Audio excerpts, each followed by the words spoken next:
बिस्मिल्लाहिर्रहमानिर्रहीम। अस्सलाम वालेकुम। सुबह का वक्त है, बादल बने हुए हैं। हमने सोचा कि आज सैर पे जाएं। काफ़ी दिन हो गए थे सुबह की सैर पे नहीं जा सकी थी। बच्चे अभी सो रहे हैं।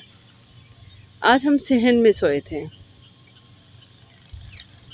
ये हमारा बड़ा तूफ़ानी पंखा है और इसकी हवा बहुत दूर तक जाती है।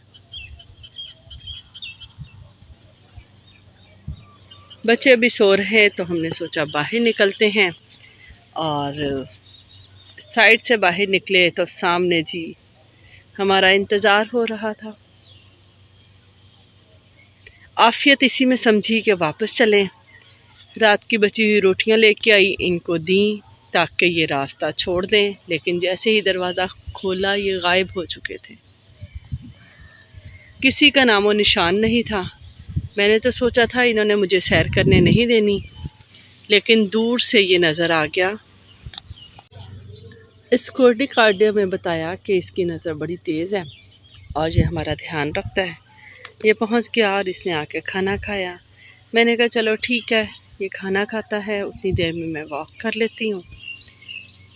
इस साइड पे देखें, मौसम बड़ा अच्छा था, मूंजी लगी हुई है और पानी फिर ख़त्म हो गया। इसको रोज़ इतना पानी देते हैं और सुबह तक यहाँ पर सूख जाता है। वैसे बड़ा सरसब्ज़ व शादाब है।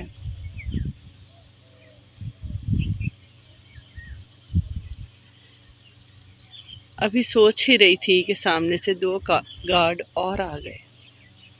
ये भी भागे चले आ रहे हैं और अब यकीनन इन्होंने मेरी सैर बर्बाद कर देनी है। आगे पीछे फिरते रहेंगे, रास्ता भी नहीं देंगे। मानूस हो चुके हैं, लेकिन ये हमारे नहीं है। दरवाजे के बाहर पड़े रहते हैं। अब ये आगे पीछे फिर रहे हैं और रास्ता नहीं दे रहे चलने का। ये देखें, तीसरी तरफ से ये भी आ गया। ये टोटल 5 हैं, लेकिन इस वक्त 3 मौजूद हैं, इंतज़ार में हैं कि शायद मैं कुछ और खाने को दूं। मुझे लगता है इन्होंने आज सैर वाकई नहीं करने देनी।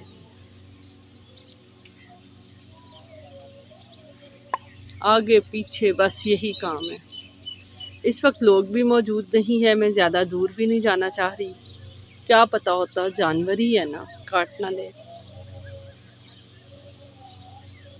दरवाजे के सामने ही अपनी टीम बना के बैठ गए हैं।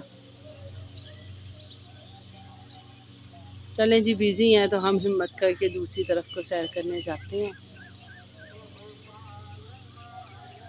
लेकिन कुछ कदम चलने के बाद एहसास हुआ कि पीछे कोई आ रहा है। जैसे ही मुड़ के देखा, ये पीछे पीछे चलते आ रहे हैं। इसलिए जनाब, इन्हीं का दिन है आज। सैर को गोली मारते हैं, कैंसिल करते हैं, घर वापस जाते हैं, सुकून से रहते हैं, बजाय इसके कि इनका निशाना बन जाएं।